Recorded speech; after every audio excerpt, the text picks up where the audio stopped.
All right, hey, welcome to Hit. This is Chris Cicchinelli, and we are talking high-intensity tactics for growth.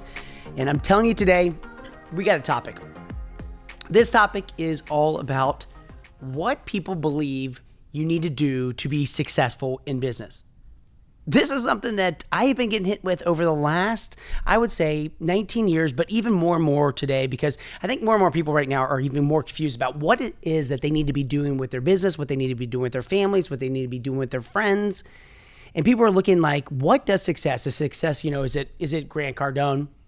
Is it, Oprah Winfrey?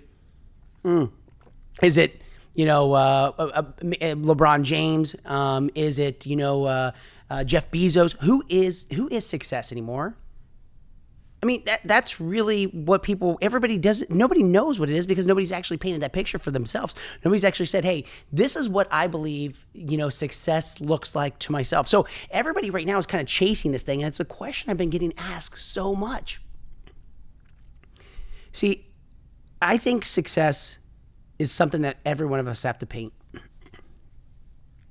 And it kind of comes down to these three kind of core principles that we talk about. When somebody goes, what does success look like? How do I achieve it? I think, first of all, you have to kind of talk about what success is. And I think success is this. Success is defined by a couple of different attributes that we have. One, it's our attitude, right?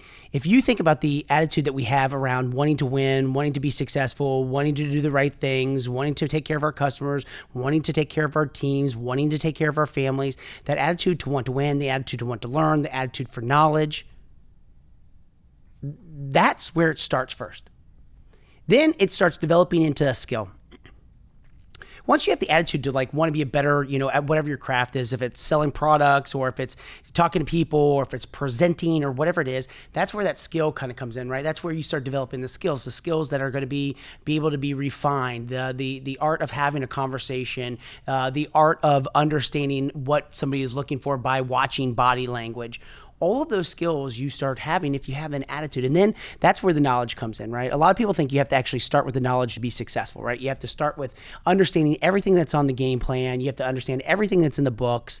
And then you have to also study everybody that's out there before you're going to be successful. And I truly have a different belief on that. I believe that's where the attitude of everything that we do is so important, which leads to all the other things. Once you have the attitude to do it, then you're going to develop skills, and then that's where the knowledge comes in. And that's why if you've, ever listened to any of the podcasts that I've done, I talk about attitude being 85% of somebody's successes is that you got to start with something. But why is everybody kind of, searching so much for this success? I think we're in such this world right now that everything and everybody is being compared all of the time. And I think that there are so many people that are out there that you're seeing coaches and speakers and support groups and all these different things that are out there that are saying, hey, follow me and I'll make you successful. Follow me and I'll help you get there. Follow me, I'll get you to over that goal line. I know what I'm doing. I mean, for love's sake, I'm a speaker, I'm a coach, I have a support group that I have a bunch of people following. And I would tell you, if you listen to this, I appreciate all those, and I have all those, right? I have the coaches. I have speaker friends. I have groups that I work with, like YPO and support groups. But I'll tell you what it really gets down to. No matter what, it gets down to what my belief about what it is that I'm trying to accomplish, what it is that I'm trying to get done. That's the most important thing, because what it really gets down to is when you're out there and you're trying to define this thing that's called success, or you're wanting to win in 2020, or you're trying to win in the next decade, I think it's got to start with this. I think it's got to start with winning the battle of your mind. That's really what it is. Not the battle of Facebook, not the battle of Instagram, not the battle of Snapchat, not the battle of TikTok. All that stuff is out there. Yeah, a lot of people are getting so caught up on what it looks like and what are they not doing. That's really what it gets down to. What am I not doing that this person's over here is doing? And that's where you start going down this whole rabbit hole of idle time. When you're on the internet and you're searching for this stuff, you're going to find every reason why that looks like success, but why can't I get it? Well, you don't know what's on the other side of that camera. You're only seeing what they want you to see, right?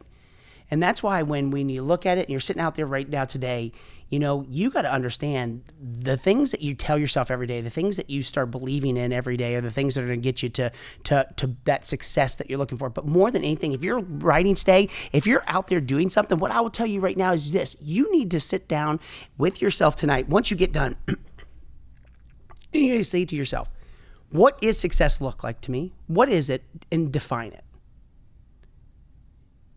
Define it.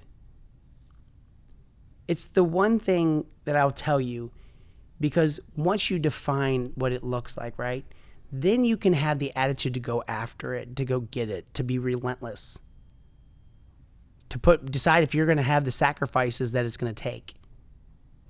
If you're going to forget about this whole FOMO, the fear of missing out, because I'll tell you right now, the only people that I know that have been successful in anything are the ones that sacrifice other things that are going on. Like, hey, I might not be able to go out every Friday night. I might not be able to go out every Saturday night. Yeah, I'm going to miss out on some things in my life.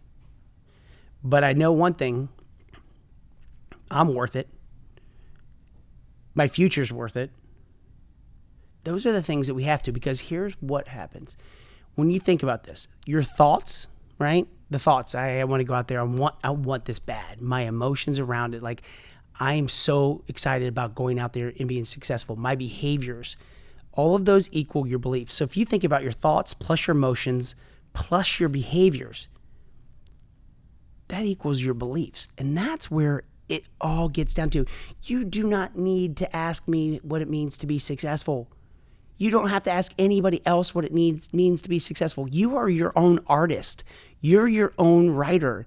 You have every bit of those in there. You just haven't sat down enough and defined exactly what it is that you want. Or if you have defined it, you haven't put it into action. Because it must not be big enough. Because if you've defined, hey, what success looks like to you, either you have not sat down and put the game plan, or you haven't put the emotion behind it and the behaviors, the actions, activities, which I talk about all the time, which is, hey, the processes are what's going to get us there. Nobody likes the process. Hell, I don't like to do the process. I don't like waking up early every day. I don't like going to bed late every night. But that's the process. But everybody goes, gosh, man, hey, how can I be successful? How can I do what you've done? Well, let me take you all the way back to the beginning, man. I had to believe, I had to have the attitude. I had to want to make sure that what I was doing, I wanted something bigger. See, here's the big thing that you'll do. You'll find the evidence to prove yourself right or righter. You will. And I proved that I want something more. And that's why exactly I wanted something different and something bigger. If you prove out your evidence every day, you can find things that could tell you why you're not going to get ahead. And that's what I typically deal with more and more. I'm seeing more and more of the people that work here inside my organization. They are starting to have a different belief, a different attitude, a different vision, because they are understanding that their thoughts are so important, because if they have their thoughts plus the emotions behind it and the behaviors or actions and activities, that's going to get them exactly what it is. You have to think about that every day, because if you're not looking at it this way, today's the day that you're going to go home, like I said, and write this down on a piece of paper, what it means to be successful, or put it on in your iPhone or whatever you have to write with. Because today is the day to say, okay, hey, this is what it is. Yeah, I have the attitude that I want to go out there and make some things happen. And if not, it's time to reframe. It's time to reframe. We have to understand, if the language is too strong, we mask it out and it changes, right? We have to understand the things that we're telling ourselves. We have to start talking differently. There's days that people I deal with that the first thing that they say is, man, my life is so bad. Well, we have to reframe that. Is it that bad? Are you breathing? Are you up? Are you moving? How bad is it? Let me take you and drop you off into a township in South Africa. Let me tell you how bad that is.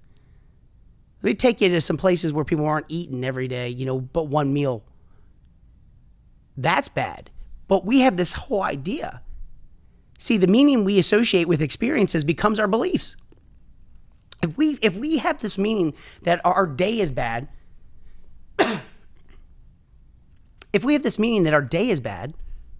right? These experiences become our beliefs, and then we start kind of going down this spiral each and every time. That affects your attitude. That affects your thought processes. These are the things that we want to do. Your mind is the thing that you need to control the most if you want to have that success that you put on that piece of paper. And that's the stuff that you're going to have to. When you change the way you think, right? And change the way you look at things, you change the way you feel. It's that simple. And I think a lot of people go, oh, that's a lot of bullshit. Well, is it? No, it's not bullshit, because what you're trying to do is you're trying to disrupt the negative patterns that you have in your head. You try to break all the things, the thought process that you tell yourself, because what we are creatures of habits. We're pattern people. We like things to kind of over and over and over again, and we go through the same series all of the time. And what you have to do is you got to disrupt that, because when you change those, right, you change those ways of thinking. You change the way you feel. See, when you look at it and you think about what that success is going to look like, and as you're writing that down on the piece of paper, it's going to kind of come like this. Once you've got that thought process about what it is, you've defined it, you know it, you put the attitude around it, you got the behaviors, you're ready to rock and roll. That's where what's going to happen is you're going to have that absolute focus, right? And there's going to be all kinds of these different people around you, different things that are around you, different whatever, but you're going to get focused on exactly what it is. And that son of a bitch is going to be with you all the time. It's going to be in your car. It's going to be on your miniature at your house. It's going to be sitting in your office. It's going to be the target that you're trying to go after each and every day. Now, some people go, gosh, Chris, there's so many targets I want to go after. Well, you have to refine what that one target is. You have to. Oh, that's so hard. No, that's your belief around it that it's hard. That's what you've been telling yourself. It's too hard. No, it's time to get focused. It's time to put the actions around this plan. And then it's time to make sure that the results are coming. That's the most important piece. Now, as you're sitting here listening to me in your car, you're doing the different things today. Here's the thing, though. What you have to understand is this. If you're going to have this new kind of belief, if you're going to talk to yourself differently, if you're going to make sure that when you're out there and you're doing it, when you think that you're on this change and you're starting to feel good, then you need to also think about changing your posture, right? I want you to start standing up straighter. I want to make sure that you're breathing a lot more fuller. I don't want to have these little shallow breaths. I don't want you to talk real fast. I want you to talk normal. I want you to focus on all of the things that you're doing. All of those things are going to be things that are going to help you get to that next step. You got to change the state, man. You got to change the state. Everybody that's listening right now needs to put themselves in that Wonder Woman, that Superman pose, right? Where you're sitting back and you're like, damn, today is going to be a good day. Yes, it is. Because at the end of the day, what's your other option? To be a shitty day? Who wants a shitty day? I don't have time for a shitty day. I got too many things that are going on. Get in that pose, right? You should be excited. You got to change the state. It's important because what you have to remember today, your thoughts plus your emotions plus your behaviors equal your beliefs. Hey, thanks so much for tuning in to HIT today. It's High Intensity Tactics. Let's go out there. Let's take charge. Let's define success. Let's do it together because this is our tribe. These are our people. This is how we win. Have a great day.